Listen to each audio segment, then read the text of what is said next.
या देवी सर्वभूतेषु विद्यारूपेण संस्थिता नमस्तस्यै नमस्तस्यै नमस्तस्यै नमो नमः। पांडुलिपि एवं पुरालिपि अध्ययन विषयक इस कार्यशाला में आप सभी का हम स्वागत करते हैं, अभिनंदन करते हैं। हमने पिछली क्लास में पांडुलिपियों के वंश वृक्ष के विषय में चर्चा की और देखा कि हम उन पांडुलिपियों का वंश वृक्ष बना करके जो है पता कर सकते हैं कि वह जो प्रति हमें मिल रही है वह किस प्रति से प्रति की गई है अथवा किस परंपरा की है, किस वंश की है। और जो है उनमें तो उसके कुछ हमने साधन, कुछ जो टेक्निक जो थे उन पे चर्चा की, जिसमें कि कुछ मिलने वाले पतित पाठों के आधार पर, पाठ वेदों के आधार पर, लेखक प्रतिलेखक की लेखन शैली के आधार पर और वो अक्षरों की बनावट के आधार पर हम एक निर्णय कर पाते हैं कि वो प्रत किस प्रत से कॉपी हुई होगी। और वंश वृक्ष बनाने लेने के बाद हमें संपादन में जो है बड़ा ही सहयोग मिल जाता है। उससे हमें कौन पांडुलिपि पहले की है, कौन बाद की है, ये भी, इसका भी जो है हमें आइडिया आ जाता है। तो इन सब चीजों पर हमने कल चर्चा की। आज हम देखेंगे कि भाई हमने पांडुलिपियों का वंश वृक्ष बना लिया, पांडुलिपियों का कॉलेक्शन सीट बना करके फिर उसमें से पाठ भेदों का चयन कर लिया, या कॉलेक्शन सीट में हमने पाठ को लिख लिया। उसके बाद पाठालोचन प्रक्रिया, किस प्रकार से पाठों का आलोचना की जाए, कौन पाठ शुद्ध है, कौन अशुद्ध है, इसके विषय में कैसे विचार किया जाए, इन सब बातों पर हम आज चर्चा करेंगे। तो यहाँ पाठालोचन या पाठ अनुसंधान की जो प्रक्रिया है उसमें कुछ बिंदु महत्वपूर्ण हैं जिन पर चर्चा की जाती है। तो पहला है पांडुलिपि या ग्रंथ संग्रह। सबसे पहले जो है वो पांडुलिपि या फिर जो है ग्रंथ का संग्रह, इस विषय इसको हमें देखना होता है। तो इसके तहत किसी पुस्तक का पाठालोचन करते समय सर्वप्रथम उस पुस्तक संबंधी प्रकाशित एवं अप्रकाशित हस्तलिखित सामग्री का संकलन कर लेना चाहिए। सबसे पहले जब हम किसी ग्रंथ का पाठालोचन करने जा रहे हैं, किसी ग्रंथ पर काम करने जा रहे हैं, तो हमें उसकी कितनी कॉपियां मिलती है और उसकी प्रकाशित उसके जो है कुछ सामग्री मिलती है क्या, कोई टीका प्रकाशित उसकी हुई हो, मूल प्रकाशित ना हुआ हो, अथवा उसका कोई ट्रांसलेशन कहीं से प्रकाशित हुआ हो, अथवा कुछ अन्य ग्रंथों में उसके कहीं उद्धरणों के रूप में श्लोकों का कहीं उल्लेख हुआ हो, या किसी विद्वान ने अपने कोई ग्रंथ की प्रस्तावना में उस ग्रंथ के विषय में कुछ लिखा हो। तो अर्थात उस ग्रंथ से संबंधित जो भी हमें प्रकाशित अप्रकाशित सामग्री मिलती है, किसी ने कोई रिसर्च पेपर लिखा हो, उस सब को हमें जो है संकलित करना चाहिए, एकत्रित करना चाहिए। जहां जहां भी उक्त ग्रंथ से के प्राप्त होने की संभावना हो, वहां स्वयं जाकर या पत्र व्यवहार द्वारा सूचनाएं एकत्र कर लेनी आवश्यक होती है। और देखिए, एक ही पांडुलिपि है, वो कई भंडारों में हो सकती है, तो उसकी जानकारी हमें जिस जिस भंडार से भी जानकारी मिलती, हमें उस पांडुलिपि के होने की जानकारी मिलती है, उस भंडारों से हमको संपर्क करना चाहिए। हम मेल के द्वारा, व्हाट्सएप के द्वारा, फोन के द्वारा, अथवा उस भंडार में जा करके हम जो है पता कर सकते हैं कि वो मैन्युस्क्रिप्ट है कि या नहीं है। यदि है तो उसे हमें वहां से उसकी कॉपी ले लेनी होती है। ये जो है जब भी कोई विद्यार्थी रिसर्च कर रहा है पांडुलिपि पे, तो ये प्रथम सोपान है। उसे कोई एक ग्रंथ, एक पांडुलिपि कहीं से मिल गई, तो उससे संबंधित जानकारियां, कुछ पुस्तकों की जो है उस विषय से संबंधित कुछ पुस्तकों को, प्रिंटेड पुस्तकों को देखेंगे तो उनकी प्रस्तावना में अथवा उसकी ग्रंथ सूची में कुछ जानकारी मिल सकती है। उसके अलावा कुछ कैटलॉग देखने से, कुछ अन्य अन्य भंडारों के कैटलॉग देखने से, कैटलॉगोरम देखने से हमें जो है जानकारियां मिल जाती हैं। आजकल तो ऑनलाइन भी बहुत सारे जो है पांडुलिपियों के संबंधित जानकारियां मिलने लगी है। तो हम ऑनलाइन टूल्स के माध्यम से भी उन अपने जो ग्रंथ हैं उनको सर्च कर सकते हैं। कुछ विदेश की लाइब्रेरियों को भी देखना चाहिए, विशेष रूप से लंदन, क्योंकि हमारे यहाँ भारत में जो है कई सौ वर्ष तक अंग्रेजों का शासन रहा, और बहुत सारे ग्रंथ जो हैं उस समय अच्छे अच्छे ग्रंथ जो हैं लंदन गए हैं। तो वहाँ की जो ऑक्सफोर्ड की लाइब्रेरी है और अन्य जो म्यूजियम वगैरह हैं, वहाँ की भी वेबसाइट वगैरह पे हमें उनके कैटलॉग देख लेने चाहिए। कई बार वो पांडुलिपि की ऑनलाइन कॉपी भी मिल जाती है, हम लोग उसको डाउनलोड कर सकते हैं। ऐसा हमारे कई विद्यार्थियों को ऐसा हुआ है कि उनको एक कॉपी बड़ोदरा से मिली और दूसरी कॉपी जो है पेंसिल्वेनिया से मिली, और वो ऑनलाइन थी, तो वहां से ऑनलाइन हमने डाउनलोड कर ली, तो उसके पास दो ग्रंथ हो गए, आराम से समीक्षात्मक संपादन हो जाएगी। और सूचना सूचना एकत्र करने के बाद उन ग्रंथों को उन उन स्थानों से प्राप्त करने का प्रयास करना चाहिए। कहीं से आपको मूल प्रति मिलेगी, हो सकता है कहीं से मूल प्रति मिल जाए, तो कहीं से फोटोकॉपी। मूल प्रति मतलब कि वो जो मूल पांडुलिपि है उसका स्कैन किया हुआ आपको मेल में मिल सकता है, तो बिल्कुल मूल जैसा ही आपको वहां दिखाई देगा। कोई भंडार स्कैन कॉपी नहीं देता या उसने स्कैन नहीं किया है, तो वो आपको उसकी जेरॉक्स दे देगा। और कहीं पर जो है प्रतिलिपि करता, फोटोकॉपी या कहीं से किसी प्रतिलिपि कर्ता द्वारा प्रतिलिपि तैयार की हुई, कोई कई बार ऐसा भी होता है किसी व्यक्ति के जो है पर्सनल संग्रह में वो पांडुलिपि है, और वो बहुत समय से चाह रहा था कि इस ग्रंथ का प्रकाशन हो, स्वयं नहीं कर पा रहा था, कोई प्रकाशन करने वाला नहीं मिल रहा था। किसी रिसर्च स्कॉलर ने उसके सामने प्रस्ताव रखा कि भाई देखिए, मैं इससे संबंधित दो तीन पांडुलिपियों का मैंने संकलन कर लिया है और आपकी ये एक कॉपी चाहता हूँ। तो कई बार ऐसा भी होता है कि वो व्यक्ति उसके सम्मान में मूल प्रति भी दे देता है, ठीक है आप ये मूल कॉपी ले जाइए, आप इसको कैसे भी करके संपादित प्रकाशित कर दीजिए, तो आपको मूल प्रति भी मिल सकता है। या फिर माइक्रोफिल्म में भी मिल सकती है, क्योंकि पहले क्या था कि पांडुलिपियों को जो है स्कैन करके माइक्रो फिल्म में जो है सुरक्षित रखा जाता था। यही एक फ्लॉपी बोलते हैं, फ्लॉपियों में कॉपी करके रखा जाता था, वही परंपरा थी, और कोई सीडी डीवीडी नहीं थे। फिर बाद में जब सीडियां आ गई तो उनको जो है फ्लॉपी से सीडी में कॉपी कर लिया गया, और बाद में डीवीडी में कॉपी करके करके रखा जाने लगा। अभी तो डीवीडी का जमाना भी चला गया, अभी पेन ड्राइव वगैरह में, गूगल ड्राइव में या क्लाउड स्टोर में उन चीजों को जो है या फ्लॉप उसमें 1 TB का या 2 TB का जो ये आता है डेटा स्टोर करने के लिए, उसमें जो है स्टोर करके रखा जाता है।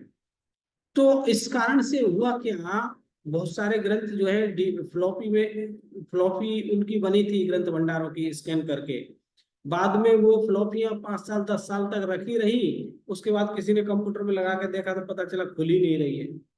तो भंडारों को जो है ये जो वैज्ञानिक साधन है, इन वैज्ञानिक साधनों को के साथ अपने भंडारों को अपडेट करते रहना चाहिए। ये साधन भी अपडेट होते हैं, उसी प्रकार से तो भंडारों को भी उन्हें अपडेट करते रहना चाहिए, जिससे कि वो चीजें उनकी दोबारा मेहनत करनी ना पड़े।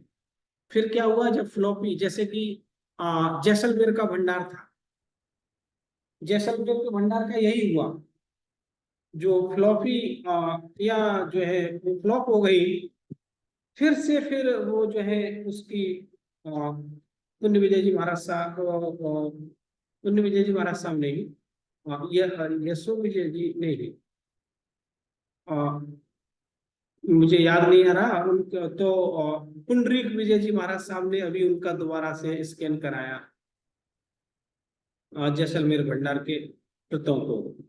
और तो अनावश्यक रूप से जो है 2 बार 3 बार खर्चा होने की संभावना रहती है, यदि आप अपने भंडार को समय समय पर अपग्रेड, टेक्नोलॉजी के साथ अपग्रेड नहीं करेंगे तो। इस प्रकार ये किन कारण ग्रंथों का संग्रह करना चाहिए, चाहे माइक्रो फिल्म से मिले या जहां से भी कॉपी मिले, हमें जिस ग्रंथ पर काम कर रहे हैं उसकी जितनी कॉपियां या उससे संबंधित जितनी सामग्री मिलती है, हमें उस सामग्री को संकलित कर लेना चाहिए। फिर है तुलना। संकलन के बाद पाठों की तुलना करनी है। इसके बाद प्राप्त पाठों के पाठ की पारस्परिक तुलना करनी चाहिए। परस्पर जो है उन पाठों को हमें तुलना करना होता है। कौन पाठ अधिक शुद्ध है, कौन भाषा की, लिपि की, मात्रा की दृष्टि से, पाठ के अर्थ की दृष्टि से कौन पाठ शुद्ध है।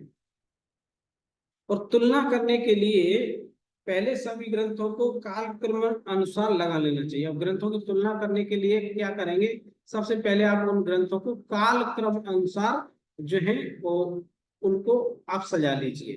कालक्रम अनुसार मतलब जो सबसे पहला, उसके बाद का, उसके बाद का। प्राचीनतम जो कॉपी है उसको सबसे पहले रखिए, उसके अनुसार आप क्रम वाइज उनको आपको लगा लेना है, सजा लेना है, सेट कर लेना है। और इसके बाद प्रत्येक ग्रंथ को एक संकेत नाम दे देना चाहिए। फिर हम उन ग्रंथों को संकेत नाम दे दें। संकेत नाम कैसे देंगे कि उसको ग्रंथ भंडार के नाम से दे सकते हैं, या अथवा उसको उस स्थान विशेष के नाम से नाम दे सकते हैं, अथवा MS1, MS2, MS3 ऐसा नाम भी दे सकते हैं। पांडुलिपि 1, पांडुलिपि 2, पांडुलिपि 3। इससे ग्रंथ के पाठ संकेत देने में सुविधा रहती है। तो इससे क्या होता है कि वो पाठ हो, जब पाठ वेद लिखेंगे तब आपको शॉर्ट नाम देने में आपको कम मेहनत, कम समय लगेगा, कम स्थान में आपका काम हो जाएगा और सुविधा रहेगी, तथा समय स्थान की बचत होती है। संकेत नाम किस प्रकार रखा जाए, इसे संकेत प्रणाली के द्वारा समझना होगा। अब संकेत नाम कैसे रखना है, तो उसके लिए संकेत प्रणाली बताई गई। संकेत प्रणाली क्या है कि ग्रंथ का नाम संकेत देने की अनेक प्रणालियां हैं। संकेत में सूक्ष्म में उस ग्रंथ का नाम संक्षेप में देने के लिए कुछ प्रणालियां बताई जा रही हैं, जिसमें क्रमांक प्रणाली। इस प्रणाली के अंतर्गत सभी आधार ग्रंथों को क्रमवार काल क्रम अनुसार सूचीबद्ध करके उन्हें जो क्रमांक दिया जाए उन्हें ही ग्रंथ संकेत मान लिया जाए। क्रमांक दे दें, MS1, MS2, MS3, MS4, MS5। जो सबसे पहले की है उसको MS1 दे दिया, तो उसी नाम से आप MS1 में ऐसा पाठ है, 2 में ऐसा पाठ है, 3 में ऐसा पाठ। या फिर जैसे जयपुर वाली प्रत को 1 नंबर दिया, बीकानेर वाली प्रत को 2 नंबर दिया, 3 नंबर जो है आगरा वाली प्रत को दिया।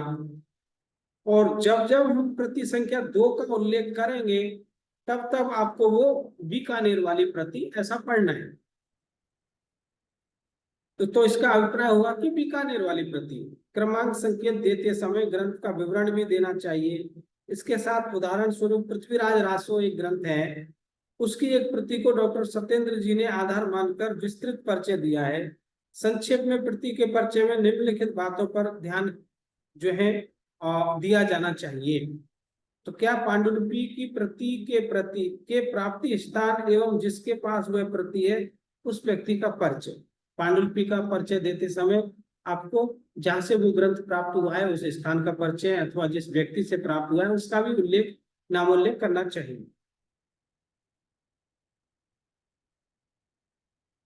प्राप्त प्रति की वस्तु स्थिति क्या वह पूर्ण है, अपूर्ण है, पृष्ठ कटे हैं या दीमक आदि द्वारा काटा हुआ है, प्रति पृष्ठ कितनी पंक्तियां हैं, प्रति पंक्ति कितने शब्द हैं अथवा कितने अक्षर हैं, स्याही का रंग क्या है, कागज कैसा है, सचित्र है या सादा है, और चित्र है तो कितने हैं, छंद है तो उसमें कितने छंद हैं, छंद संख्या कौन कौन से छंदों का उल्लेख किया गया है, क्या लेख स्पष्ट है, जो लिखा हुआ है वो क्या वाच्य सुवाच्य है, स्पष्ट लिखा हुआ है, ग्रंथ का आकार वो कितने फुट का है अथवा कितने इंच का है, कितने सेंटीमीटर का है, प्राप्ति का उपाय, कैसे आपको वो ग्रंथ प्राप्त हुआ, पुष्पिका, तो पुष्पिका ग्रंथ के अंत में होगी, पुष्पिका वाक्य में क्या लिखा हुआ है, कौन संवत का कौन विद्वान का उल्लेख किया हुआ है वो, और ग्रंथ रचना का इतिहास आपको पुष्पिका से मिल जाएगा। पाठ परंपरा तथा पाठ विषयक उल्लेखों की बातें, पाठ परंपरा, पाठ किस प्रकार के चल रहे हैं अथवा उन पाठों के विषय में उसने कहीं कुछ और उल्लेख किया है क्या, वर्तनी भेद के उदाहरण, वर्तनी भेद में वो जो है उदाहरण आपको मिलेंगे, किस किस अक्षरों में वो लिपिकार वर्तनी भेद करता है, गलत अक्षर का प्रयोग करता है, तो ऐसे उदाहरण जो है हर जगह यदि ऐसे वो प्रयोग हो रहा है तो आप उसका उल्लेख कर सकते हैं। वर्तमान शोध की दृष्टि से प्रस्तुत ग्रंथ का महत्व आदि, और उस ग्रंथ का क्या महत्व है वो भी लिखना चाहिए। तो आप अर्थात जब ग्रंथ का आप कोई प्रस्तावना लिख रहे हैं, ग्रंथ का जो संपादन कर रहे हैं, तो उसकी प्रस्तावना में आप इसका भूमिका में इसका उल्लेख करेंगे। मैं इन चीजों को थोड़ा सा बोर्ड पर लिख करके बताता हूँ आपको।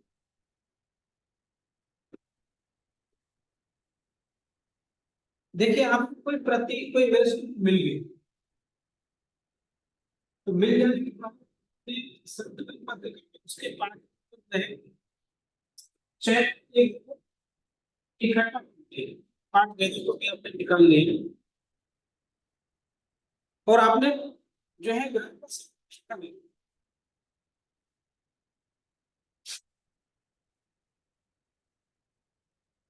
तो ग्रंथ का सबसे पहले आप उसकी भूमिका लिखेंगे और उस भूमिका में आपने क्या क्या इस प्रकार से प्राप्ति था, भंडार प्राप्ति, और पांडुलिपि को आपने क्या क्या नाम दिए, इन सब चीजों का उल्लेख करना होता है। और तो आपने पहले तो ये है कि भाई पांडुलिपि का नामकरण कर लिया आपने कि आपको जैसे 4 पांडुलिपियां मिली है, जिस वैसे सबसे अच्छा ये है कि जिस भंडार से आपको पांडुलिपि प्राप्त हुई हो उस भंडार का नाम आप उस ग्रंथ उस पांडुलिपि को दे दीजिए संक्षेप में।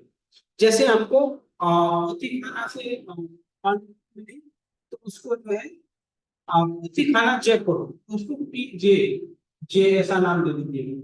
और आपकी जो ये होगी भूमिका होगी, भूमिका में आप परिचय में लिखिएगा कि हमने पोथी खाना की पांडुलिपि को पीजे नाम दिया है, जिससे कि आ, वहां पढ़ने वाला का वहां जो है वो स्पष्ट हो जाएगा। तो ये हो गया आपका पोथी खाना जे।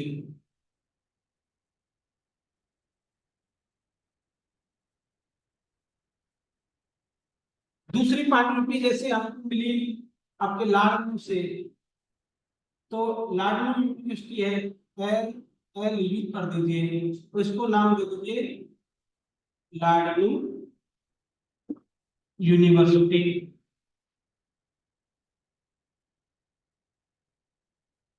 ओके।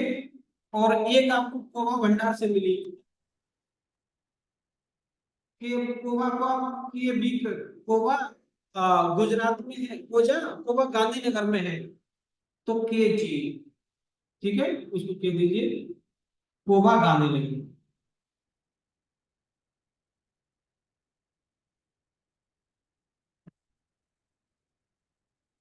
या कोवा गुजरात, जो भी नाम, अर्थात इस प्रकार से आप पांडुलिपियों को नाम दे लीजिए। तो होगा क्या, जब 8 वेद आपके निकल करके आएंगे तो आप फुटनोट में जो नीचे में आप फुटनोट देंगे उस पाठ के नीचे, जिस पांडुलिपि में आपका कोई पाठ वेद है, जैसे इसमें लागू पांडुलिपि में अलग पाठ लिखा है, तो 1 नंबर डालिए। 1 नंबर जहाँ जो मूल टेक्स्ट चल रहा है वहां 1 नंबर फुटनोट डाल दीजिए, 1 नंबर यहाँ लिखिए, और फिर आप जो है उस पाठ को लिख दीजिए। पाठ जैसे कि मूल टेक्स्ट में पाठ था लब्धि, लब्धि पाठ था, और जो है ये लास्ट उपलब्धि मिला, उपलब्ध मिला। तो यहाँ आप उपलब्ध करके 1 नंबर में उपलब्ध करके और इसके आगे जो है दे दीजिए एल, अर्थात लॉर्ड एल एमएस भी कर सकते हैं, लॉर्ड की मैन्युस्क्रिप्ट, या फिर 1 नंबर LUMS यानी कि लॉर्ड की पांडित्य डैश और उस पाठ को लिख लीजिए। ऐसे दोनों तरह से, ये चाहे वो मैन्युस्क्रिप्ट का नाम पहले लिख दीजिए या बाद में लिख दीजिए। इस प्रकार से आप पाठ वेदी को अपने टेक्स्ट में दर्शा सकते हैं। ओके, और प्रतियां जो है आपने जो प्राप्त कर ली है, उस प्रति का जब परिचय लिखेंगे आप, तो वो प्रति किस आपकी मैन्युस्क्रिप्ट किस चीज पे लिखी हुई है, आप कैसे लिखेंगे कि जो है जैसे कि योग निरुक्ति पे आप काम कर रहे हैं, तो आप कहेंगे, आप उसमें लिखेंगे कि मैं 14वीं शताब्दी की योग निरुक्ति की एक प्रति मुझे गोवा से मिली, एक 16वीं शताब्दी की प्रति पोथी खाना जयपुर से मिली, एक प्रति मुझे इलाहाबाद से मिली, गंगानाथ झा केंद्रीय संस्कृत विश्वविद्यालय के भंडार से मिली। तो आप उनको बता दें कि मैंने इलाहाबाद की पोथी को जो है जो गंगानाथ झा संस्कृत यूनिवर्सिटी है उसको जो है GS नाम दिया मैंने, लाडलू की जो है कोबा की प्रति को के या के भी नाम दिया, जो भी नाम दिया हो ये। फिर आप कौन कौन सी मैन्युस्क्रिप्ट किस साधन पे लिखी हुई उसका भी उल्लेख करना है कि कोबा की प्रति मुझे ताड़पत्र पर लिखी हुई मिली, गंगानाथ झा की प्रति मुझे कागज पर मिली, और या जो है या फिर एक एक भंडार की प्रति का पूरा उल्लेख करते चले जाइए कि मुझे एक प्रति कोबा से मिली जो इस समय की है, जो कागज पर या ताड़पत्र पर इस पे लिखी हुई है, और इसकी इसकी स्थिति बड़ी अच्छी है, अथवा उसने उसको बीच बीच में दीमक ने कहीं उस पर कागजों को काटा है, खा लिया है, तो दीमक भक्षित प्रति है, बीच बीच में पाठों को कीड़े ने सिल्वरफिश ने खाया हुआ है, सुवाच्य है, वो नागरी लिपि में है, जिस लिपि में उस लिपि का उल्लेख कीजिए, और प्रत्येक पेज की साइज लिखिए कि भाई इस पेज की साइज 9x4 है, 9 इंच लंबा 4 इंच चौड़ा है, और वो जो है कागज ज्यादा पुराना होने के कारण पीला पड़ गया है, और प्रत्येक जो कागज प्रत्येक पेज में टोटल 9 लाइनें लिखी हुई हैं या 13 लाइन पंक्तियां लिखी हुई हैं, हर एक पंक्ति में 40-40 अक्षर लिखे हुए हैं। तो अक्षर गिन लेने का, लाइन गिन लेने का, कितनी लाइनें हैं पर पेज में, कितने अक्षर हैं, बीच में मध्य पुलिका बनी हुई है, पेज नंबर डालने के लिए जो है अंक स्थान चित्र स्थान पर हाशिया में चित्र बनाया हुआ है, और कई कई पाठ संशोधित किए हुए हैं, पाठ संशोधन के जो है चिन्ह उसमें मिलते हैं, संशोधित पाठों को मार्जिन हाशिया में लिखा हुआ है, और जो है फिर लिपिकार की कुछ विशेषताएं हैं कि उसके अक्षर बहुत सुंदर है, अथवा वो जो है तालव्य स्वर के स्थान पर दंत स का प्रयोग करता है, अथवा वो कोई अक्षर को ठीक से बनाना, क्षत्रिय क्षत्रिय लिखना है, ये जो छात है क्षत्रिय, इसके स्थान पर छाता वाले अक्षरों का प्रयोग करता है। तो उस पांडुलिपि को पढ़ते समय, लिप्यंतर करते समय उसमें जो भी विशेषताएं मिले, जो भी आपको उसमें कमियां मिले, सबका उल्लेख आप जो है अपने प्रस्तावना में कर देंगे। इस प्रकार से सभी पांडुलिपियों के जो है विवरण आपको दे देना है, कोई पांडुलिपि पूर्ण है, कोई अपूर्ण है, किस भंडार से मिली, किसके सहयोग से मिली, और उसके लिए जो है जो भी आपने प्रयास किया हो, और किसकी सूचना से आपको प्राप्त हुई, जो भी है आप सारी सूचनाएं वहां लिख सकते हैं। और फिर उसकी जो पुष्पिका है, कोलोफोन अथवा पुष्ट कोलोफोन में किस संवत का उल्लेख है, किन विद्वानों के नाम उल्लेख हैं, या किन अन्य और ग्रंथों के नाम उल्लेख है, और जितने भी आपको वहां कुछ नाम मिलते हैं उनका भी आपको अपने जो है प्रस्तावना में, भूमिका में, उस कृत के परिचय में सब लिख देना होता है। तो उससे क्या होगा, कोई भी व्यक्ति जब उसको, उस ग्रंथ को देखेगा तो उसकी सारी सूचनाएं वहां से आपको उसको मिल जाएगी भूमिका से। ओके। सर, प्रति उपाय और ग्रंथ रचना के इतिहास में क्या? क्या कह रहे हैं आप, फिर से बोलिए।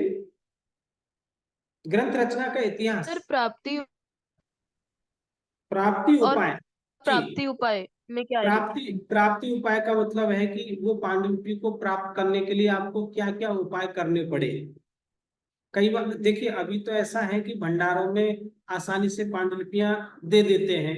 कुछ भंडार अभी भी ऐसे हैं कि पांडुलिपि दिखाते ही नहीं है और पांडुलिपि देते भी नहीं है। तो उसके लिए फिर आपको कुछ उपाय करने होते हैं, किसी विद्वान से वहां फोन कराना, अथवा कोई अपना अप्रोच लगा करके उस ग्रंथ को प्राप्त करना, या फिर जो है आप वहां 10 दिन गए, आपने वहां जा करके जो है उस भंडार का कुछ काम किया, उसके कुछ मैन्युस्क्रिप्ट्स का लिस्टिंग किया, और उन लोगों को विश्वास में लिया, और फिर उन्होंने आपको प्रति दे दी। तो प्रति को प्राप्त करने के लिए आपने क्या क्या उपाय किए, वो सब, कुछ मैन्युस्क्रिप्ट आपको बाई मेल मिल जाएंगे, कुछ तो वहां जा करके, रह करके, कुछ काम करके, या जो है जिस किसी भी कारण से प्राप्त हुई हुई वो उपायों का उल्लेख करना है। और ग्रंथ रचना का इतिहास, ग्रंथ रचना का इतिहास, वो कोलोफोन में ग्रंथकार ने जो इतिहास लिखा है, या फिर उस ग्रंथ के रचना के संबंध में और भी कहीं से कोई इतिहास मिलता है, तो उसका आप उल्लेख कर सकते हैं कि इस ग्रंथ के विषय में ऐसा ऐसा जानकारियां, ऐतिहासिक जानकारियां मिलती है। ठीक है। तो वो इतिहास, ग्रंथ रचना का इतिहास वहां किसी व्यक्ति के द्वारा कहीं ना कहीं लिखा हुआ मिलेगा, जैसा मिलेगा वैसा आपको लिख देना है। ओके। जी सर। फिर है प्रतिलिपिकार की प्रणाली। कभी प्राप्त ग्रंथ के, कभी जो है प्राप्त ग्रंथ के प्रतिलिपिकर्ता के नाम के प्रथम अक्षर को लेकर भी संकेत बनाए जा सकते हैं। जो प्रतिलिपिकार है, ऐसा भी संकेत बना सकते हैं आप। बार बार अगर यदि उस विद्वान का नाम उल्लेख करने की स्थिति आ रही है, तो उस नाम को भी आप संक्षेप में दर्शा सकते हैं। जैसे बीसल देवदास के एक प्रति के लिपिकर्ता पंडित सिंहा है, तो सिंहा के नाम के प्रथम अक्षर जो है, पंडित में जो पंडित सिंहा में प है, प को लेकर संकेत बनाया गया है। तो कई बार वो प्रतों में भी वो यदि कोई पॉपुलर नाम है, तो उसको जो है संकेत में आधा अक्षर, आधा, कहीं एक जगह पूरा नाम लिख दिया, बाद में जो है जब भी उल्लेख आएगा उसका पहला अक्षर या 2 अक्षर लिख के उसके पीछे एक जीरो लगा देंगे। जैसे हमने एक शिलालेख देखा था, वो चरण पादुका, उसमें दोषी, दो के पीछे जीरो लगा दिया था, तो हम उसको दोषी पढ़ रहे थे। तो विद्वान के नाम के पीछे भी शॉर्ट में और एक शून्य जैसा लगा करके लिखा हुआ मिल सकता है। स्थान संकेत प्रणाली, ग्रंथ की पुष्पिका में यदि रचना के स्थान का नाम हो, ग्रंथ में वो रचना कहाँ की गई है, तो उस स्थान के नाम के प्रथम अक्षर के आधार पर भी संकेत बनाया जा सकता है। जैसे कि पृथ्वीराज रासो की जो है, उसकी मोहनपुरे वाली प्रति का संकेत, मोहनपुरे में एक प्रति मिली, तो खाली मोहनपुर का जो है मो कर दिया। पृथ्वीराज रासो की मोहनपुर वाली प्रति से हमने ये सूचनाएं ली है, तो मोहनपुर को भी मो लिख करके जीरो कर दिया, शॉर्ट हो गया।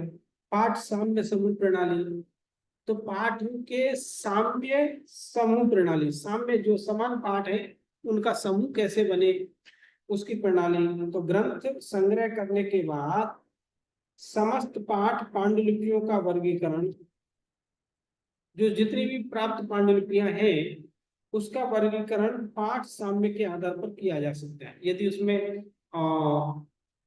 रचना सम्मत वगैरह नहीं लिखा है या लिखा भी है तो उनका वंश वृक्ष जो है पाठ साम्य के आधार पर भी किया जा सकता है कि एक कौन कौन सी प्रत में अगर पाठ वेद समान पाठ वेद मिल रहे हैं या समान पाठ मिल रहे हैं या समान गलतियां कुछ मिल रही हैं, तो उस पाठों के आधार पर भी साम्य उस पाठों समान पाठों के आधार पर भी उनको जो है ग्रुप किया जा सकता है कि ये इस ग्रुप की हैं क्योंकि उनमें एक समानता मिल रही है, दूसरे ग्रुप की हैं उनके पाठ दूसरी तरह के मिल रहे हैं। इस प्रकार मान लें कि 3 ग्रंथ समूह बने, जैसे कि कोई आपके पास 3 ग्रंथों का समूह बन गया, 8-10 प्रति थी, उनमें से 2 प्रतियां एक समूह की मिल रही थी, 3 प्रतियां एक समूह की मिल रही थी, 5 प्रतियां एक समूह की। तो 5, 3, 8 जो 10 प्रतियां थी उनको 3 समूह में आपने बांट दिया। उनमें प्रथम में 4, तो उस प्रथम समूह में 4, द्वितीय में 3 तथा तृतीय में 5 ग्रंथ हैं। तो टोटल ग्रंथ हो गए आपके 4, 3, 7, 5, 12। 12 समूह को 12 ग्रंथों को 3 समूहों में 3 जो है ग्रुप को 3 वंशों में बांट दिया। 3 वंश की प्रतियां हैं, उनके नाम को फिर आप प्रथम समूह की प्रति, द्वितीय समूह की प्रति, तृतीय समूह, प्रथम प्रति समूह की प्रति में ऐसा पाठ है, द्वितीय समूह की प्रति में ऐसा पाठ है, तृतीय समूह की प्रतियों में ऐसा पाठ है, ऐसा भी कर सकते हैं। अब यदि प्रथम समूह की तीसरी प्रति का संदर्भ देना है तो संकेत बनेगा प्र3। इसी प्रकार द्वितीय का देना है तो जो है प्र2। उसी प्रकार तृतीय पांडुलिपि का उल्लेख करना है तो प्र3 संकेत बनेगा। जो है प्रथम समूह की जो है प्र3, द्वितीय की द्वि3 और तृतीय की 3 अथवा तृतीय की 4 तृतीय समूह की चौथी प्रति। तो समूह वाइज भी आप प्रतों को बांट सकते हैं। फिर पत्र संख्या प्रणाली, पांडुलिपियों में पेज नंबर लिखने की परंपरा। यदि खुले पत्रों में कोई ग्रंथ मिलता है तो पत्रों की संख्या के आधार पर संकेत बना सकते हैं। खुले हुए पत्ते हैं तो संख्या के आधार पर भी, जैसे किसी प्रति में 7 पृष्ठ है तो उसका संकेत जो है 7 बनाया जा सकता है कि 7 पेज वाली प्रति। लेकिन पत्रों आदि के आधार पर जो है संकेत बनाना ज्यादा ऑथेंटिक नहीं होता है। आप जो है उस ग्रंथ की के प्राप्ति स्थान या उस भंडार के नाम से बनाइए, वो सबसे अच्छा है। या उस शहर से के नाम से, किस शहर का कौन भंडार है, तो उससे क्या होगा कि उस भंडार का नाम भी जो है वहाँ प्रिंटिंग में आएगा। तो 4 लोगों के पास यदि वो प्रति जाएगी तो 4 जगह उस भंडार का भी प्रचार कर सकते।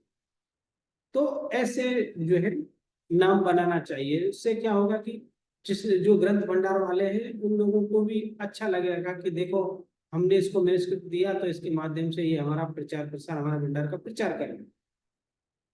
पुनरुद्धार प्रणाली, किसी मैन्युस्क्रिप्ट का पुनरुद्धार करना है तो जब एक ही ग्रंथ की 2 अधूरी प्रतियां उपलब्ध हो तो दोनों को मिलाकर एक प्रति तैयार कर ली जाती है। तो ये पुनरुद्धार हो गया। एक प्रत की एक कोई ग्रंथ था जो 100 पेज का था, उसकी 80 पेज की एक कॉपी मिली और जो है 20 पेज की एक कॉपी मिली, तो उन दोनों को मिला करके पूरा 100 पेज का ग्रंथ जो है एकत्रित कर दिया गया। तो ये पुनरुद्धार हो गया। तो एकत्रित कैसे होगा? प्रत्यय तो दोनों अलग अलग भंडार की है, तो ना तो वो जिसके पास 20 है वो 80 वाले को देगा, ना जिसके पास 80 है वो 20 वाले को देगा। जिसके पास जितना है वो उसका मालिक है, अपना रख के रखेगा। लेकिन आप दोनों से लेकर के अपने संपादन में दोनों के पाठों को एक संकलन कर दीजिए तो उस ग्रंथ का पुनरुद्धार हो जाएगा, वो पूरा ग्रंथ वाचकों को मिल जाएगा। इस प्रकार पुनरुद्धार प्राप्त प्रति का संकेत अगर पुनरुद्धार कर रहे हैं तो प्रूव कर सकते हैं। और इस प्रणाली के अतिरिक्त कभी कभी मूल पुस्तिका के नष्ट हो जाने पर ग्रंथ स्वयं किसी अन्य ग्रंथ की पुस्तिका उसमें जोड़ देते हैं। कई बार ऐसा भी होता है, ग्रंथ की अंतिम पेज की जो है मूल पुस्तिका नष्ट हो गई, किसी लिपिकार ने लिखा नहीं या लिखना रह गया, तो ऐसे स्थान पर क्या होता है कि बाद में कोई व्यक्ति जो है अपनी पुस्तिका उसमें डाल देता है, अपने गुरु शिष्य परंपरा का नाम उल्लेख कर देगा, अपने गांव स्थान या अपने वंश का नाम उल्लेख कर देगा। तो उस प्रति का संकेत उस ग्रंथ स्वामी के नाम से बनाया जा सकता है, उस ग्रंथ का स्वामी कौन है उसके आधार पर बनाया जा सकता है। मूल पाठ प्रतियां, तो प्राप्त ग्रंथों के संकेत चिन्ह निर्धारित करने के बाद उनके एक एक छंद को अलग अलग कागज पर लिख लेना चाहिए। देखिए इन्होंने मूल पाठ की प्रतियों का कहा कि प्राप्त ग्रंथों के संकेत चिन्ह, जो जो मैन्युस्क्रिप्ट हुई उनको संकेत शॉर्ट नाम दे दिया। उसके बाद एक एक छंद को अलग अलग कागज पर लिख लेना चाहिए। एक एक छंद मतलब एक एक श्लोक एक एक कागज पर लिख लीजिए। प्रत्येक छंद की प्रत्येक पंक्ति के क्रमांक भी दे देने चाहिए, हर एक पंक्ति का नंबर दे दीजिए। जैसे कि दो पंक्ति का अथवा चार पंक्ति का कोई श्लोक है तो श्लोक की प्रथम पाद, द्वितीय पाद, तृतीय पाद, चतुर्थ पाद, अथवा पंक्ति वन, एक पंक्ति, दो पंक्ति, तीन पंक्ति, चार। साथ ही छंद का क्रमांक भी दे दें, जैसे कहा कि 101 पंडियौ पहुतौ सात मई मास देव कह थान करी अरदास तपीय सन्यासी तप करह। तो पहले लाइन को एक नंबर दे दिया, दूसरे लाइन को दो नंबर, तीसरी लाइन को तीन नंबर। तो इस प्रकार से आप उन पंक्तियों को भी नंबर दे सकते हैं मैन्युस्क्रिप्ट की। तो वहां आपको किस पंक्ति में कौन सा पाठ वेद है वो भी स्पष्ट हो जाएगा। मूल ग्रंथ को देखते समय उस व्यक्ति को वो पेज नंबर भी दिखाई पड़ जाएगा। पेज नंबर मतलब पंक्ति संख्या भी उसको मिल जाएगा, उसी पंक्ति में जाकर के वो उस पाठ को ढूंढ सकता है। आपको भी जो है पंक्ति नंबर देने से जो लिप्यंतर किया है, कहीं उसको पांडुलिपि के साथ मिलान करना है तो डायरेक्ट उस पेज नंबर की उतने नंबर की पंक्ति में जाइए, वहां आपको वो पाठ लिप्यंतर किया हुआ पाठ आपको मिल जाएगा। लिप्यंतर करते समय हमें पेज नंबर पंक्ति नंबर दे देना चाहिए, उससे हमें सुविधा रहती है पाठों को मिलाने में।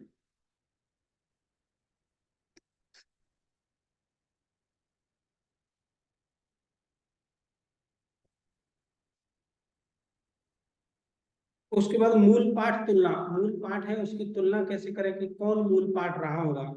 तो मूल पाठ की प्रतियां तैयार होने पर प्रत्येक छंद की सभी प्रतियों के रूपों की तुलना करनी चाहिए। जैसे कि संतुलन पत्रिका आपने बना ली क्वेश्चन से, उसमें से पाठ भेद निकाल लिए, फिर आपको जो पाठ अच्छा लग रहा है उसको मूल पाठ आप मान लिया, तो दूसरे पाठों का उसके साथ तुलना करें। दूसरे पाठ क्यों मूल पाठ नहीं है, किस कारण से उनको आपने साइड किया है, उस चीजों को भी आप फुटनोट में दर्शा देना चाहिए कि इस पाठ से संबंधित इन प्रतियों में ऐसा ऐसा पाठ मिला, लेकिन हमको ये पाठ इस कारण से शुद्ध लगा और इसको हम मूल प्रति का पाठ मान करके मूल टेक्स्ट में स्थान दे रहे हैं। यह देखना चाहिए सर कि सर जो हमने सारी पंक्तियां लिख के उसको नंबर दिया है उसका हम यूज कैसे करेंगे? देखिए मतलब उस किस लिए यूज हो? जैसे एक रजिस्टर में आप जो है लिप्यंतर कर रहे हैं, है ना, तो वहां पे जैसे मैं आपको बता देता हूँ,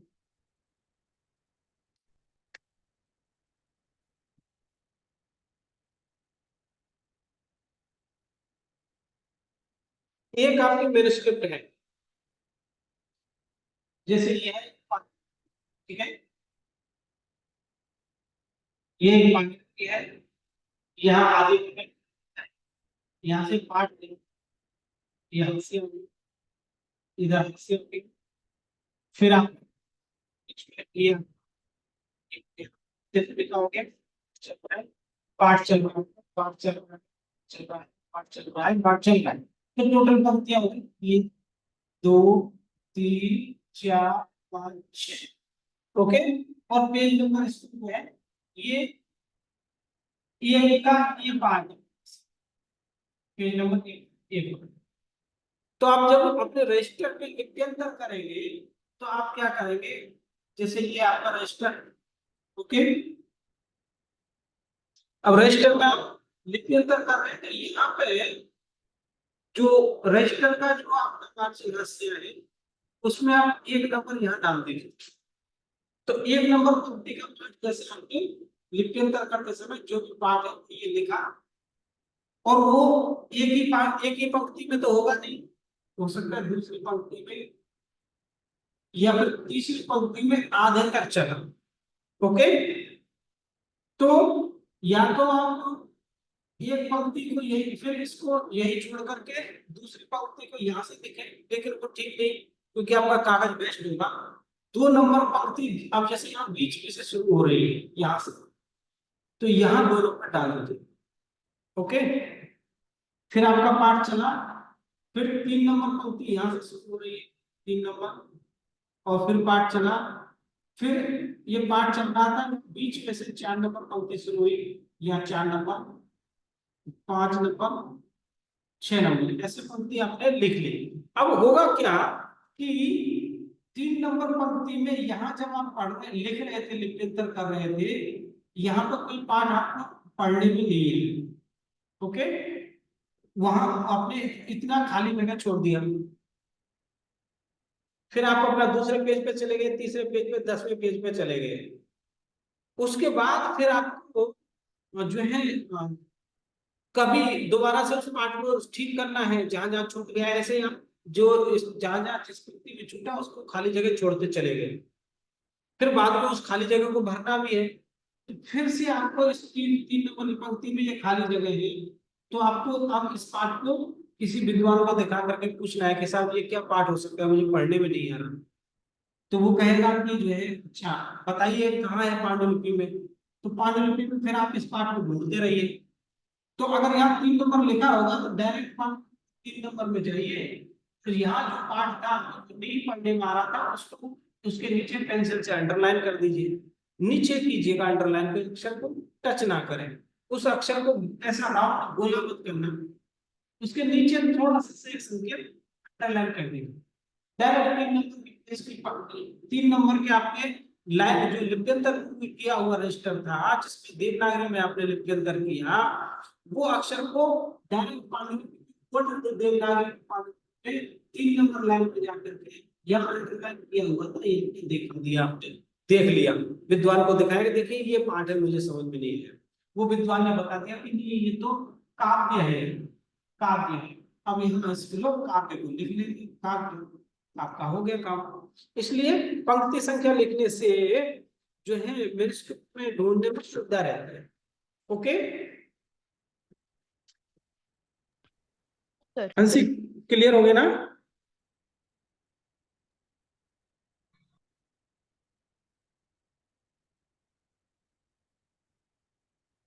हंसी मेरी आवाज आ रही है? जी सर क्लियर। हाँ, ओके। सर हम्म, बोलिए। हाँ सर क्लियर, अच्छा, ओके ओके क्लियर हो गया। ओके, तो इस प्रकार से जो है पंक्तियों को नंबर भी देने की परंपरा होती है,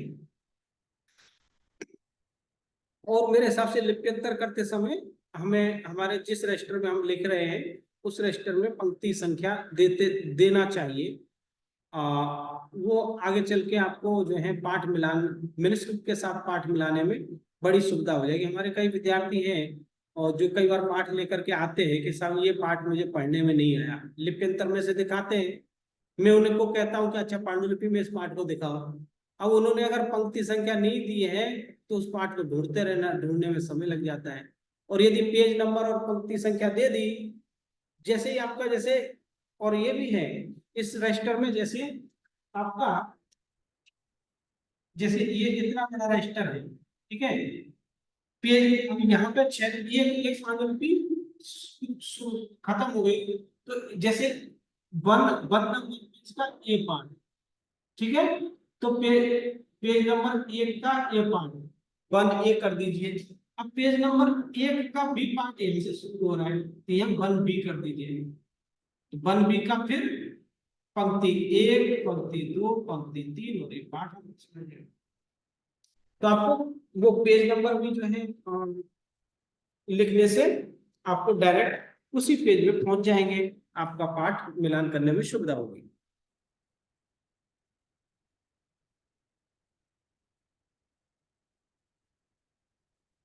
तो यह देखना चाहिए कि अब है मूल पाठ की प्रतियां तैयार होने पर प्रत्येक छंद की सभी प्रतियों के रूपों की तुलना करनी चाहिए।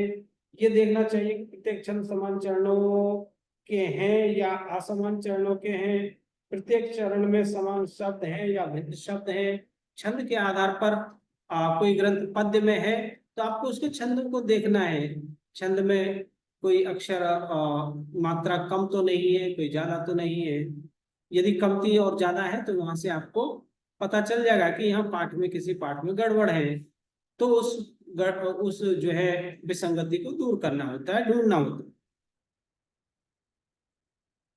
भिन्न भिन्न प्रत्येक चरण की वर्तनी संबंधी समानता या असमानता, इस तरह चरण चरण मतलब एक श्लोक में 4 चरण होते हैं, पाठ प्रति चरण प्रति शब्द तुलना करने के उपरांत प्रत्येक शब्द के पाठों के अंतर की सूची बनानी चाहिए। किस प्रति में क्या क्या पाठांतर थे इसकी सूची बना लें। इसी प्रकार प्रत्येक आगम और लोक की सूची बना लेनी चाहिए। आगम मतलब कोई एक्स्ट्रा पाठ जो आकर के जुड़ा है, लोक अर्थात कोई पतित पाठ जो छूट गया है। पिंगल शास्त्र की दृष्टि से भी प्रत्येक चरण की संगति देखनी चाहिए। तो पिंगल शास्त्र की दृष्टि से मतलब पिंगल शास्त्र छंद शास्त्र और जो है छंद का शास्त्र है, तो उसकी दृष्टि से भी हमें छंदों का देख मिलान करके पाठों को देखना चाहिए। फिर है तुलना के आधार। उपर्युक्त तुलना के आधारों पर मूल पाठ की 3 संबंधों की दृष्टि से तुलना की जानी चाहिए। तो 3 संबंध क्या, मूल पाठ की जो तुलना करेंगे वो 3 संबंधों से की दृष्टि से करनी चाहिए। तो वो 3 संबंध हैं। प्रतिलिपि संबंध, प्रतिलिपि का संबंध देखना है। एक ही लैया ने 2 कॉपियां बनाई हैं, या जो प्रतिलिपि हुई है कौन किस ग्रंथ पे से, किस कॉपी पे से दूसरी कॉपी प्रतिलिपि हुई है उसका संबंध। प्रक्षेप संबंध, उसमें कुछ पाठ प्रक्षेपित हैं, कुछ पाठ अगर अलग से जुड़े हुए पाठ हैं तो उनका संबंध। पाठांतर संबंध, पाठांतरों का संबंध भी देखना है कि वो पाठांतर किस किस प्रतियों में एक समान पाठांतर आ रहे हैं।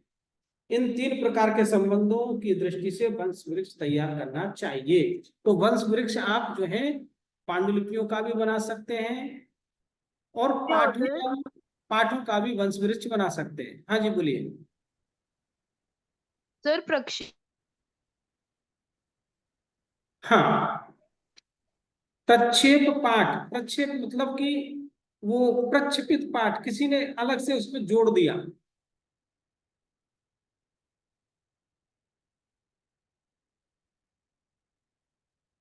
ओके हाँ, पहले नहीं था लेकिन बाद में किसी ने उसमें पाठ एक्स्ट्रा जोड़ा हुआ पाठ, अधिक पाठ। सर ये जो प्रतिलिपि संबंध, जो प्रतिलिपि संबंध जी सर, जी उसको जी थोड़ा जी, प्रतिलिपि संबंध, हाँ जी। प्रतिलिपि संबंध में ऐसा है कि कौन प्रत किस प्रत पे से प्रतिलिपि की गई है, कॉपी की गई है, उसको हम देखिए इसमें दो जो है पांडुलिपि की परंपरा में दो तरह से उल्लेख करते, दो भाषाओं शब्दों का उल्लेख करते हैं हम। एक प्रतिलिपि, एक लिप्यंतर। लिप्यंतर का मतलब है कि लिपि का अंतर। जैसे कोई जैन नागरी में पांडुलिपि थी, उसको हमने अभी वर्तमान की देवनागरी में लिपि को परिवर्तित करके लिप्यंतर करके जो है उसका संपादन किया, वो तो लिप्यंतर होगा।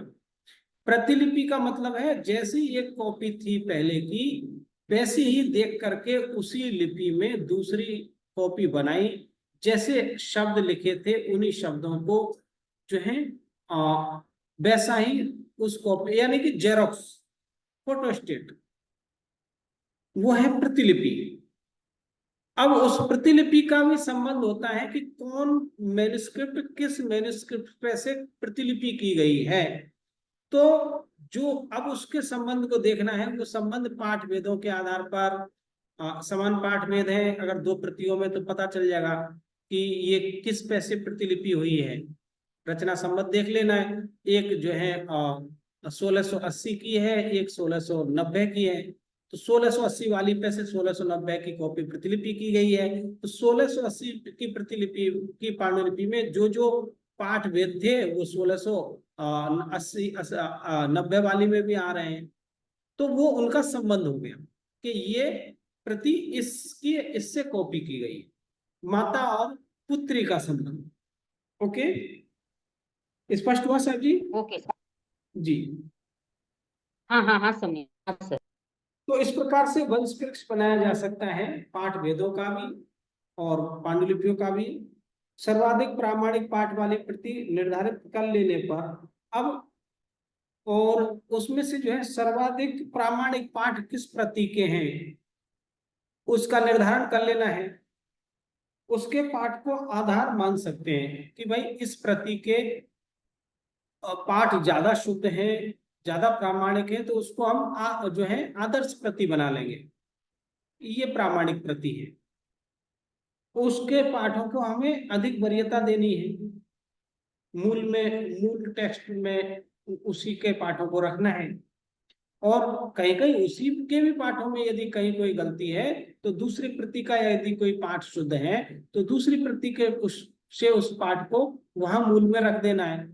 और मूल प्रति का और जो आदर्श प्रति का पाठ जो शुद्ध नहीं है उसको फुटनोट में डाल देना है। और हमें उस पर टिप्पणी लिख देनी है कि ये आदर्श प्रति के पाठ में ऐसी अशुद्धि लगी, इसलिए हमने पांडुलिपि 1 या पांडुलिपि 3 या कोबा भंडार की पांडुलिपि या इस भंडार की पांडुलिपि के पाठ को यहाँ मूल में स्थान दिया है, वो हम टिप्पणी लिख देंगे इसमें। क्योंकि प्रामाणिक पाठ के लिए विविध पाठांतरों की, तो उन्होंने कहा कि सर्वाधिक प्रामाणिक पाठ वाली प्रति निर्धारित कर लेने पर उसके पाठ को आधार मान सकते हैं, किंतु प्रामाणिक पाठ नहीं। उसका पाठ को आधार मानेंगे, लेकिन सभी पाठ प्रामाणिक नहीं, क्योंकि हो सकता है उसमें भी कई गलतियां हो, उससे वो भी किसी और प्रति से कॉपी की गई है। क्योंकि प्रामाणिक पाठ के लिए विविध पाठांतरों की तुलना अपेक्षित है। जितने पाठांतर हैं उनकी अच्छे से तुलना करें, छंद की दृष्टि से, व्याकरण की दृष्टि से, शब्द की दृष्टि से, अर्थ की दृष्टि से, विषय वस्तु की दृष्टि से, सब दृष्टि से जो है यदि पाठ वो जो शुद्ध होगा तब प्रामाणिक पाठ होगा। तुलना द्वारा सर शब्द एक की ये जो अपन जितने भी अंतर शब्द में, व्याकरण में, अर्थ में, तो इन सब के ना अलग अलग एक कॉपी बनाए हैं क्या? आ, आ, जैसे एक 3-4 जी पांडु है, जी जी। उनमें जो अंतर है, तो हम्म एक एक जैसे एक फर्स्ट पांडुलिपि ली, उसमें हम्म व्याकरण की दृष्टि से, शब्द की दृष्टि से, अर्थ की दृष्टि से, और मतलब जो भी चेंज आया है, तो सबका एक मतलब एक पेज का मतलब व्याकरण का पूरा एक अलग एक डायरी डालें, और जो है तो उसमें अर्थ ऐसा, चेंज आया उसका अलग डालें, अक्षर चेंज आया। जी हाँ जी जी, जो साहब जी जितने पाठों में चेंज है, मात्रा का चेंज, आपने पाठांतर निकाल लिए कॉलेशन सीट बना करके, जो है पाठांतर पाठ भेद जो है अलग अलग प्रतियों में कोई पाठ अलग अलग तरह का मिल रहा है, उन पाठों को आपने निकाल लिया। अब उनमें से मूल पाठ का चयन करना है कि मूल पाठ क्या रहा होगा। तो सिर्फ उस मूल पाठ की तुलना करते समय आप उसको जो है व्याकरण की दृष्टि से देखिए, छंद की दृष्टि से देखिए, अर्थ की दृष्टि से देखिए, और उसमें जो है भाषा की दृष्टि से, ये सारी दृष्टियों से देख करके उसमें से आपको मूल पाठ का निर्धारण करना होगा। तो वहां पे आपको जैसे सुनार जो है सोने को जब जो है परीक्षा करके लेगा कि ऐसा भगवान बुद्ध ने भी कहा कि तापात छेदात निक्साच और सुवर्ण में पंडितई परीक्ष विच्छवो ग्राह्य मदवचो ना तो गौरवा, कि हाँ जैसे एक सुनार सोने को भट्टी में तपा करके उसको जो है आरस पर घिस करके और काट करके ठोक करके उसकी परीक्षा करता है शुद्ध है या अशुद्ध है, यानी कि असली है या नकली। उसी प्रकार से आप मेरे वचनों को भी उस जो है उसी प्रकार से उसका परीक्षा कीजिए। तो कैसे परीक्षा? उसको अर्थ की दृष्टि से, उसके भावार्थ की दृष्टि से, उसके महत्व की दृष्टि से, आपके लिए उपयोगी है या नहीं है, उस दृष्टि सभी दृष्टि से परीक्षा करने के बाद ये लगे कि आपको कि नहीं नहीं ये बात सही है, तो उसको ग्रहण कीजिए। यदि लगता है सही नहीं है तो मत ग्रहण कीजिए। ऐसे ही आपको मूल पाठ को जो है ढूंढना है। वो तो आपको जो है कहीं संदेह हो गया है कि 10 पांडुलिपियों या 8 पांडुलिपियां मिली, उसमें एक शब्द जो है 6 तरह का 5 तरह का अलग अलग शब्द मिल रहा है। जैसे कि शब्द है कोई जो है आ, आ, जैसे कि काव्य प्रकाश,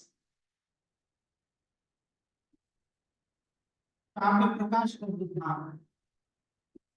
ओके, तो ये शब्द एक प्रति में तो काव्य प्रकाश भी है, दूसरी में मिलने के लिए कवि प्रकाश,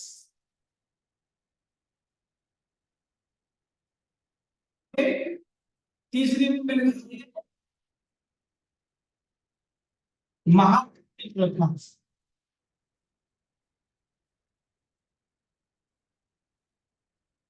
मिल गए, ठीक है। चौथी में महा,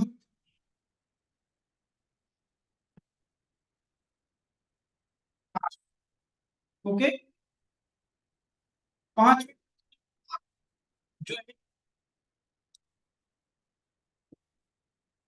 काव्य प्रकाश, काव्य प्रकाश। छठी में मिल गई काव्य प्रकाश। अब देखिए यहाँ ये तो हमको शब्दों से पता चल गया कि ये 5वीं छठी तो एक परंपरा की, एक वंश की लग रही है, ठीक है। और ये काव्य प्रकाश, अच्छा ये काव्य प्रकाश जो है महाकवि प्रकाश और महाकाव्य प्रकाश, ये दोनों एक परंपरा की लग रही है। और ये काव्य प्रकाश और एक कवि प्रकाश, ये दोनों जो है यहाँ काव्य है यहाँ कवि। अब आपको निर्धारित करना है कि मूल कर्ता ने काव्य प्रकाश लिखा है या कवि प्रकाश लिखा है, पाठ क्या होना चाहिए। तो उसको आप यदि छंद का ग्रंथ है तो आपको जो है छंद बैठाना, छंद करके देखिए कि साहब काव्य प्रकाश रखने से क्या छंद बैठता है आपका, छंद में कोई मात्रा या अक्षर अधिक या कम नीचे का तो नहीं होता, क्या कवि प्रकाश करने से आपका छंद सही बैठता है। अर्थ की दृष्टि से देखिए काव्य प्रकाश शब्द करने से आपके पूरे शब्द छंद का, पूरे श्लोक का अर्थ ठीक बैठ रहा है, या कवि प्रकाश रखने से उसका पाठ सही बैठ रहा है। प्रकाश जो है काम शास्त्र का ग्रंथ है तो वहां हो सकता है कि काम प्रकाश हो लिख गया हो, कवि प्रकाश या काव्य प्रकाश।